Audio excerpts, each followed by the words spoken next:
ቅላጼ ኦርናመንቴሽን ይባላል በእንግሊዝኛ። አንዳንዶቻችን ዜማውን እንችላለን መቀለጽ አንችልም። በተለይ ኢትዮጵያዊ ቅኝቶች ላይ ማለት ነው። ለምሳሌ አንዳንድ መዝሙር ዝም ብለን ብንወስድ ማለት ነው አልበር እንደ ንስር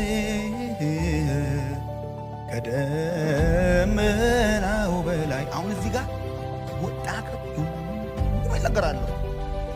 አልበር እንደ ንስር ከደመናው በላይ ወዴት ነው?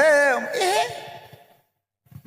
ጭቁን ድምፅ ነው የሚባለው። የችግር ቤት ያፈራው ማለት ነው። ቤት ያፈራው የቀረበው ይበላ ያገለግል የገባ ያገለግላል።